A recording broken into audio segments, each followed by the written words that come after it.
All right. Well, hello again, everyone. Folks, if you are just joining us, again, my name is Jaime Marie. I'm a naturalist here at the aquarium, and I'm up here on the left side of the second floor mezzanine. But inside the exhibit, we have four hungry sea otters anxiously awaiting the arrival of their trainers and the start of our feeding and training session. Now, folks, one last reminder. Again, please make sure to turn off that flash on all of those picture-taking devices. We are just a flash-free facility here at the aquarium for our sea otters and all of our exhibits around. Now, while we are gearing up and waiting for our trainers here this afternoon, I'd like to introduce you, right on time, perfect job. I'd like to introduce you to our sea otters right here in the middle. Now, of our sea otters, over here on the right-hand side, we have Ivy. She's our blondest otter, blonde all the way from the top of her head down to the middle of her belly. In the center, we have our two brownest otters, which would be Selka as well as Ruby. And then all the way over there on the left is our largest sea otter, Kit. Now, the four of them are doing a feeding and a training session. So we're asking them to do a variety of different behaviors right here inside the exhibit. Now, all of these behaviors really assist with their animal care here at the aquarium. And we do this using a method called positive reinforcement. For example, right up here on the deck, you'll notice both Ruby and Selka have hopped up. They're actually going to be stepping behind the scenes with trainer Melanie. Now, don't worry, they're not going anywhere. They'll be back in just a few moments, but this allows them to practice moving in and out of their exhibit. A great way for us to help transport these otters for any checkups they might need here in the exhibit.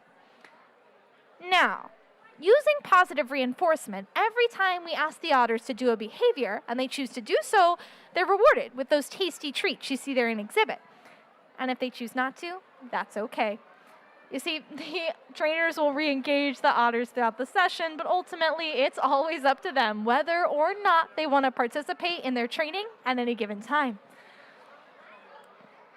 Now, those tasty treats, they seem to be a very good reward because on the menu today, our otters are munching on squid, shrimp, and shelled clam's tongue. That's a lot of soft, squishy food. Now, in the wild, otters eat a variety of different marine invertebrates, or animals without backbones, many of which come trapped in a hard, crunchy shell. Now, think of hard food items like crabs, urchins, even abalone.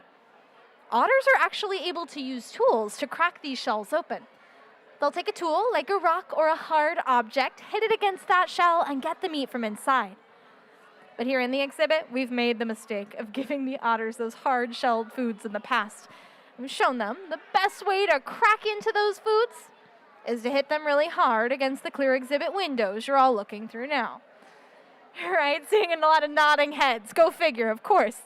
So that's why we stick to that soft, squishy food here on exhibit, and we'll save the crunchy stuff for behind the scenes. But that doesn't mean that they're not practicing those natural behaviors. It just looks a little different here inside the exhibit. Now, those of you on the first floor, you might notice many different toys or enrichments scattered around the bottom. And these toys are actually pretty similar to things you might be giving your pets at home.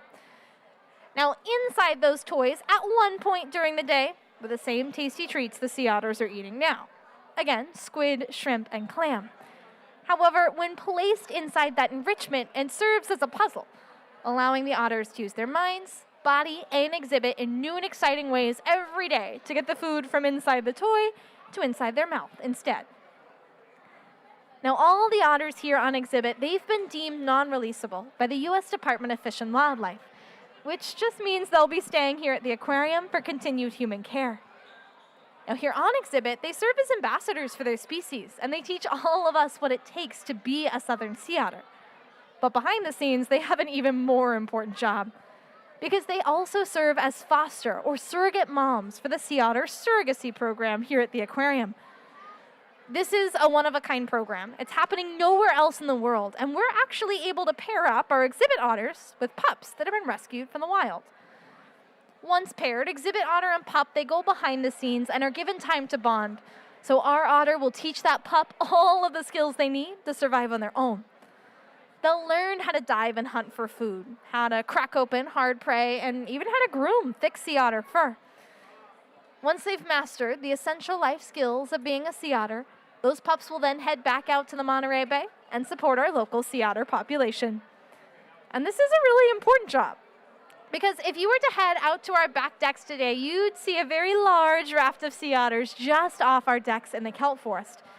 But this wasn't always the case, because in the 1800s, otters were actually hunted during the fur trade to near extinction. And at one point, there were only 50 sea otters left. Yeah, you heard me right, 50, 50. Now that last raft of otters, they were discovered off the coast of Big Sur, luckily by some otter advocates who took action. It looks like Kit is showing us some of her enrichments right up there on the deck, taking a little bath, showing off those toys. Now, once that last raft of otters was discovered, these otter advocates were able to advocate for them to be protected. So in California, sea otters are a protected species. And that protection, partnered with our surrogacy program, has allowed us to rise that wild otter population from only 50 to now nearly 3,000 individuals today.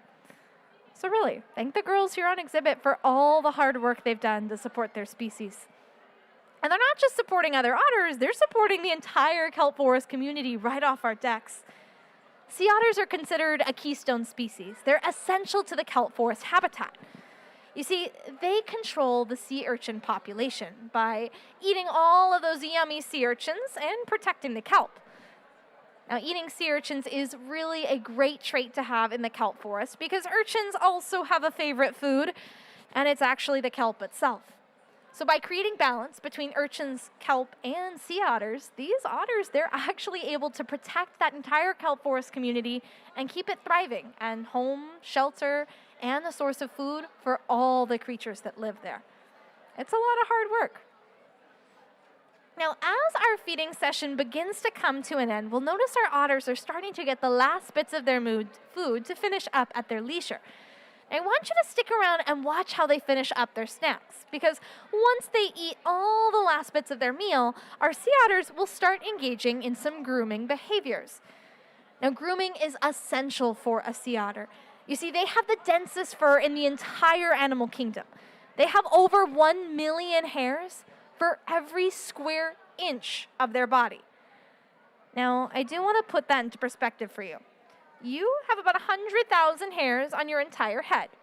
So if you took every hair from your head and placed it on the space the size of a postage stamp, and then took 9 of your best friends as well, it would take that much to equal 1 square inch of a sea otter. Now, with that thick fur, it also comes the great big responsibility of grooming. Now, this can be spent nearly 3 to 5 hours every single day just grooming that fur. That's a lot of time and a lot of energy our otters are putting in to make sure they stay warm. But all that hard work keeps them warm in those freezing cold ocean waters. So once our otters finish up their snacks, watch if you can see some of that grooming behavior, cleaning their face and their paws. Now, Ruby and Selka will be back in the exhibit shortly. They will be coming through the underwater tunnel and joining us back here inside the water to finish up their snacks as well. Folks, if you have any questions, again, my name is Jaime Marie. Come on up. I'm more than happy to chat. But if you're ready to move on and keep exploring, definitely head out to our back decks today and see some of those wild otters just behind the aquarium. And of course, have a great rest of your time here at the Monterey Bay Aquarium.